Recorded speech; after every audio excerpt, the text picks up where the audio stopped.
des volailles, crème et beurre de Bresse, fromage mâconnais, bœuf de Charolles et fromage de Charolais défendent sous le label des AOP gourmandes l'authenticité de leur production.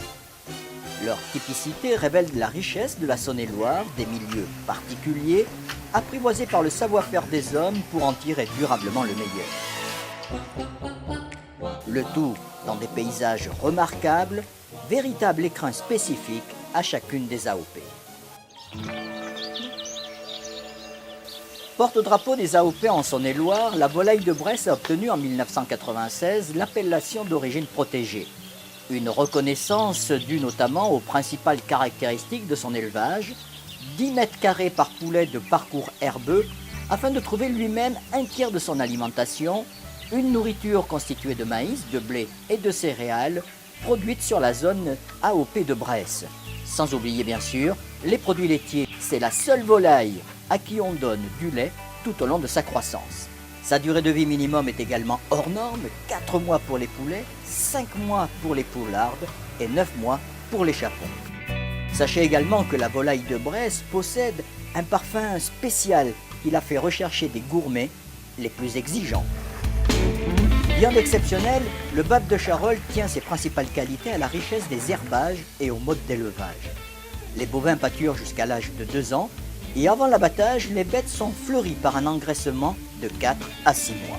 Si ces dernières peuvent recevoir un complément alimentaire à base de céréales, de luzerne et de lin, les animaux sont placés en pré de finition des pâtures très fertiles et très bien orientées, situées dans toute l'aire géographique de l'AOP.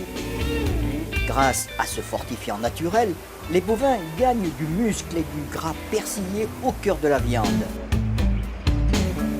Et contrairement aux idées reçues, cette viande d'exception qui a obtenu son label AOC en 2010, protégée en 2014 par l'AOP, ne se consomme pas ultra fraîche, mais à l'issue d'un affinage au froid de plusieurs semaines. Cela attendrit la viande et rehausse toutes ses saveurs.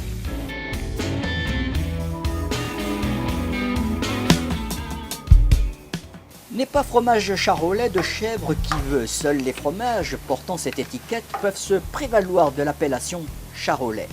Un savoir-faire ancestral aujourd'hui reconnu par une AOP, label obtenu en 2014. Avec un cahier des charges strict, les éleveurs vivent au rythme des chèvres, ces dernières profitant largement des prairies afin de se nourrir d'herbes fraîchement pâturées ou distribuées à l'auge, complétées de foin de la zone AOP et de céréales non OGM.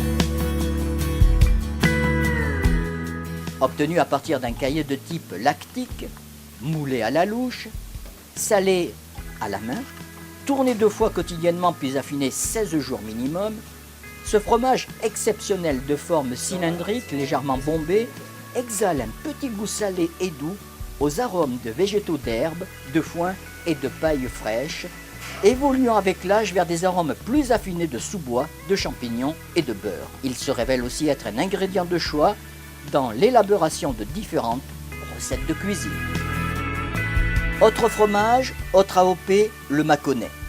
Labellisé AOC depuis 2006, bénéficiant en 2009 de l'appellation d'origine protégée, on le reconnaît à sa fine pâte blanche et à sa croûte de couleur ivoire beige ou bleutée, selon sa durée d'affinage. Soulignons que les chèvres doivent être de race poitevine ou alpine, pâturer au moins 120 jours par an et totaliser un parcours minimal de 180 jours. Le lait de chèvre récolté étant pressuré très rapidement et doit coaguler pendant une vingtaine d'heures. Le caillé ainsi obtenu, d'une texture franche, ferme et homogène, est moulé à la main dans des faisselles tronconiques.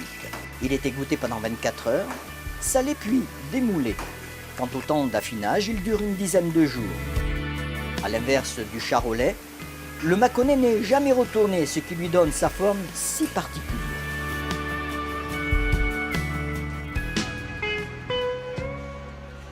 Avec une fabrication respectueuse de la tradition reposant sur un savoir-faire ancestral, le beurre et les crèmes de Bresse, reconnus AOC en 2012 et labellisés AOP en 2014, tirent toute leur saveur d'une terre riche de paysages remarquables.